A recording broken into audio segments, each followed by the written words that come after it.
नमस्ते, प्रगतीज kitchen रेसिपीमध्ये तुमचं खूप खूप स्वागत आहे। आज आपण बनवणार आहोत अगदी टेस्टी आणि सिंपल पद्धतीने सांबार कसा बनवायचा इडलीसोबत खाण्याचा तो तुम्हाला मी दाखवणार आहे। तर इथे मी सांबार बनवण्याकरता घेतलेले आहे 1/4 कप तुरीची डाळ आणि त्याच कपाने 1/4 कप मी घेतले मुगाची डाळ। तर इथे मी मुगाची डाळ टाकते कारण की तुरीची डाळ पचायला जरा जड असते, त्याच्यामुळे मी इथे मुगाची डाळ पण टाकते कारण ती पचायला हलकी असते। तर आपण ह्या दोन्ही डाळी टाकणार आहोत, त्याला स्वच्छ धुवून घेऊया आपण आणि सांबार करता लागणाऱ्या भाज्या पण तुम्हाला मी दाखवते। तर इथे सांबार करता मी एक वांगा घेतलेला आहे, दुधी भोपळा घेतला। तुमच्याकडे दुधी भोपळा नसेल तर तुम्ही लाल भोपळा असतो ना किंवा गंगाफळ त्याला म्हणतात, ते पण तुम्ही घेऊ शकता। तर तो नव्हता माझ्याकडे म्हणून मी दुधी भोपळा घेतलेला आहे। टोमॅटो घेतलेला आहे मी 2, एक कांदा घेतला आहे मोठा, गाजर घेतलेला आहे एक छोटं आणि शिमला मिरची घेतलेली आहे। आता याच्यापैकी आपण टोमॅटो बाजूला काढून बाकी सगळ्या भाज्या स्वच्छ धुवून याला आपण शिजवायच्या आहेत। आता मी ह्या सगळ्या भाज्या एका भांड्यात काढून घेते। पहिले भोपळा काढून घेऊ आपण, मग वांगे। तुम्ही तुमच्या आवडीप्रमाणे बाकीच्या दुसऱ्या भाज्या टाकू शकता याच्यामध्ये, पण शक्यतो एवढंच भाज्या टाका। फुलगोबी, पत्ताकोबी असं काही टाकू नका, नाही तर त्याच्यामुळे ना आपल्या सांबारची टेस्ट बिघडू शकते। त्याच्यामुळे मी एवढंच भाज्या टाकते।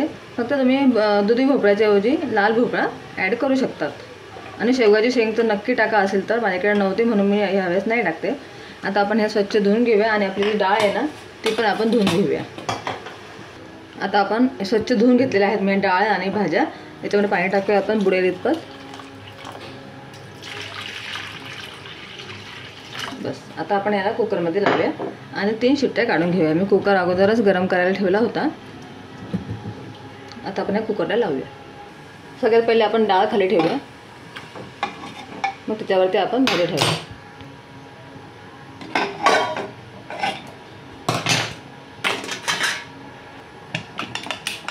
आता आपण 3 शिट्ट्या होऊ देऊया आणि मस्त छान डाळ आणि भाज्या शिजवून घेऊया।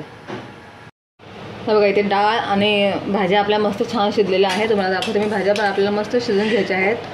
3-4 शिट्ट्या घेतल्या मी, अगदी मस्त असं शिजवून घ्यायचं आपलं। आता काय करायचं, आपल्याला डाळीला असं घोटून घेतलेलं आहे मी याच्याने, आणि या भाज्यांना थोडंसं पोटॅटो मॅशरने ना आपण असं या भांड्यातच असं थोडंसं मॅश करायचं। एकदम जास्त पण त्याला मॅश नका करू, थोडंसं कुठे कुठे आपल्याला भाजी लागली दादाखली तरी चालेल, पण बाकीचे आपल्याला मॅश करायचे, त्यामुळे आपल्या सांबारला छान टेस्ट येणार आहे। तुम्ही ही ट्रिक वापरून नक्की असं सांबार बनवून बघा, तुमचा पण सांबार असाच छान बनेल। आता आपल्याला ह्या व्यवस्थित आपण मॅश करून घेऊया। हे बघा अशा प्रकारे मला मॅश करून घेतले, कुठे मोठे राहिल्या भाज्या ते चालतील। आता आपण काय करायचं, ते एका साईडला मी कढई ठेवलेली आहे। कढई छान गरम झाली की त्यात आपण टाकूया 3 पळ्या तेल, म्हणजे 3 चमचे मोठे तेल आपल्याला छान गरम होतं याचं। याच्यामध्ये तेल छान गरम झाले, आता आपण त्यात टाकूया मोहरी अर्धा चमचा, जिरं टाकूया अर्धा चमचा, कढीपत्त्याची पानं, इथे मी लसूण घेतलेला आहे असा बारीक छान कुटून तो टाकूया, त्याला पण आपण छान होऊ देऊया। मग टाकूया आपण हिंग। त्यानंतर आपण इथे 2 टोमॅटो घेतले तर ते आपण याच्यात टाकायचे आहेत।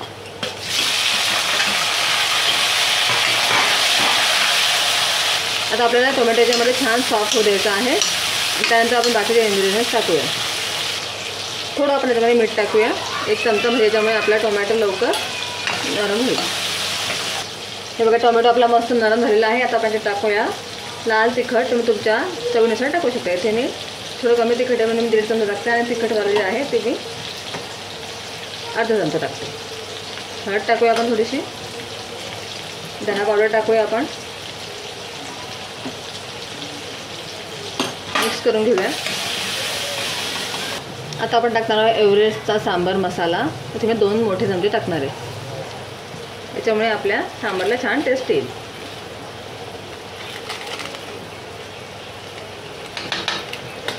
तर मिक्स करून घेऊया आपण आणि थोडंसं आपण याच्यामध्ये 1 घोट पाणी टाकूया। हे थोडं भाज्यांमधलं पाणी आहे ते थोडंसं आपण टाकूया, म्हणजे आपले मसाले जळता कामा नाही। तर परत आपण याला व्यवस्थित मिक्स करून घेऊया आणि 1-2 मिनटं याला होऊ देऊया तेल सुटेपर्यंत। हे बघा छान तेल सुटलेलं आहे। आता आपण आपली भाजी टाकणार आहोत, ज्या भाज्या आपण शिजवल्या होत्या त्या, आणि त्यानंतर आपण याच्यामध्ये टाकणार आहोत आपली शिजवलेली डाळ। अगदी मस्त टेस्टी लागतो हा सांबार, तुम्ही नक्की ही रेसिपी ट्राय करा आणि सोप्या पद्धतीने बनतो। आता आपण याच्यामध्ये टाकणार आहोत, याला थोडीशी आपल्याला गोड आंबट चव येण्याकरता टाकूया आपण इथे मी टाकते कोकम. तुम्ही कोकमच्या ऐवजी इथे चिंचही टाकू शकतात. आता आपण याला थोडंसं पाणी टाकून चांगलं उकळून घ्यायचं आहे. डाळीच्या पातेल्यात पाणी टाकून मी थोडंसं हे पाणी टाकून घेऊ आपण आणि आपण याला छान अगदी व्यवस्थित उकळून घ्यायचं आहे. भाज्या आणि डाळ आपली शिजलेली, त्याच्यामुळे शिजायला जास्त वेळ लागणार नाही. आता आपण टाकणार आहोत चवीपुरतं मीठ. आता आपण याला एक उकळी येऊ देऊया, म्हणजे आपले कोकमचा ज्यूस पण छान आपल्या सांबारमध्ये उतरेल. आणि नंतर आपण सगळ्या शेवटी टाकणार आहोत गूळ. तर आता पहिले एक उकळी येऊ देऊया आपण याला. हे बघा सांबारला मस्त उकळी आलेले आहे. आता आपण टाकणार आहोत गूळ. तर गूळ तुम्ही तुमच्या आवश्यकतेनुसार कमी जास्त करू शकता. जसं तुमचं चिंच किंवा कोकम असेल त्याप्रमाणे तुम्ही गूळ टाका. आता आपण गूळ टाकून परत याला छान उकळी येऊ द्यायची आहे आणि नंतर मग गॅस बंद करूया. गूळ आपल्याला पूर्ण याच्यामध्ये वितळू द्यायचा आहे आणि मग तुम्हाला मी दाखवते. हे बघा गूळ छान विरघळलेला आहे. आता सांबार मस्त उकळतोय, अगदी छान मस्त सुगंध येतोय.